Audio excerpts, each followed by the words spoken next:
Zen does not soften. Zen does not comfort you with permanence. It does not promise security. It does not protect your identity. Zen begins with a hard truth. Everything you cling to will disappear. Your body, your roles, your reputation, your certainty. Not someday? Inevitably. This is not pessimism. It is clarity. And clarity is the beginning of peace. Why the mind resists impermanence? The mind is built to grasp, to label, to preserve. It wants continuity because continuity feels safe. So, when life changes, the mind panics. It asks, who am I now? What remains? What can I hold on to? Zen answers quietly, nothing permanent was ever yours, and the suffering you feel comes from pretending otherwise.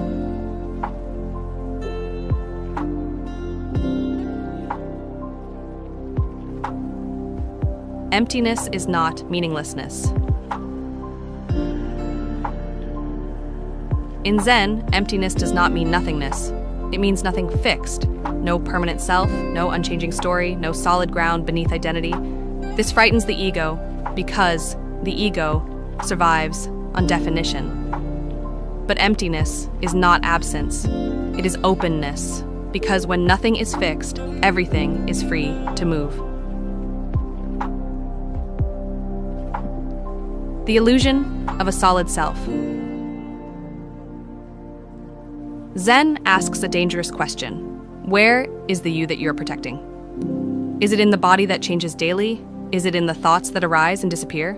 Is it in the emotions that shift without permission? When you look closely, the solid self dissolves. What remains is awareness. Watching, unattached, unmoving. This is not loss. It is release.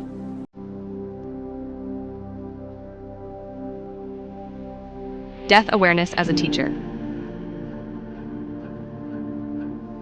Zen monks meditate on death not to become morbid, but to become awake. When you remember that this body will fail, that this voice will fall silent, that this life will end, petty fears shrink. Urgency clarifies. You stop wasting energy on what does not matter. Death awareness is not despair. It is precision.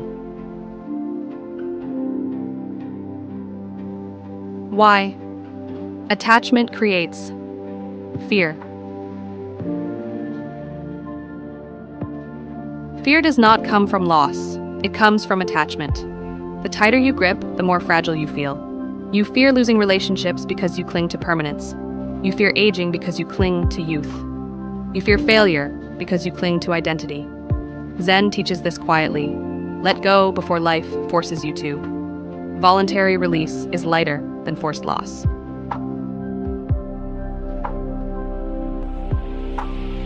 Sitting with the void.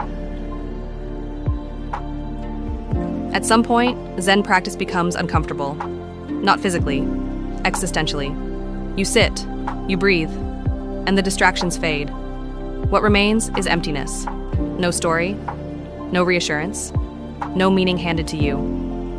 Many people flee here, but those who stay discover something unexpected. The void is not hostile, it is spacious. And in that space, pressure dissolves. When meaning collapses. Zen does not give meaning. It removes false meaning. The meaning borrowed from achievement, from comparison, from legacy. When those collapse, you feel lost. But loss is temporary. What emerges is a quieter motivation to live honestly, to act cleanly, to meet each moment fully. Meaning becomes lived, not imagined.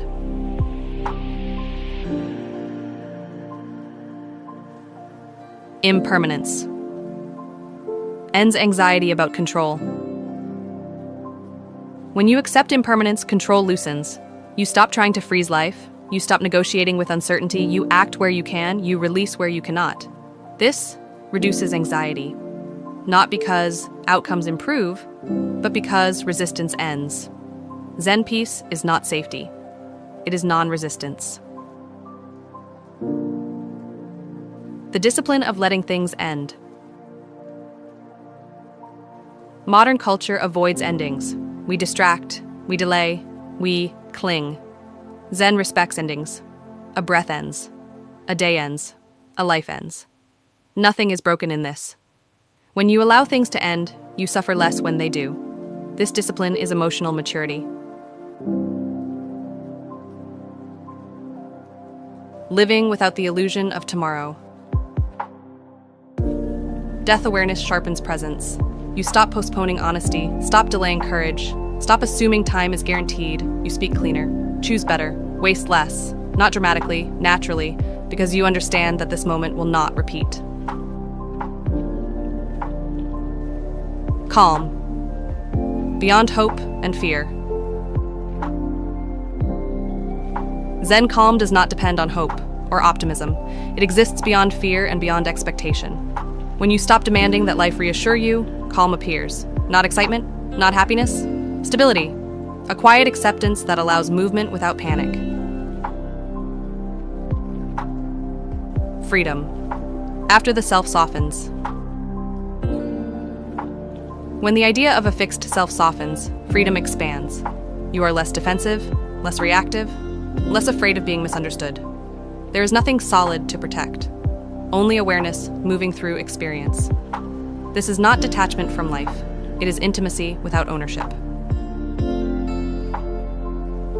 Zen motivation. Without illusion.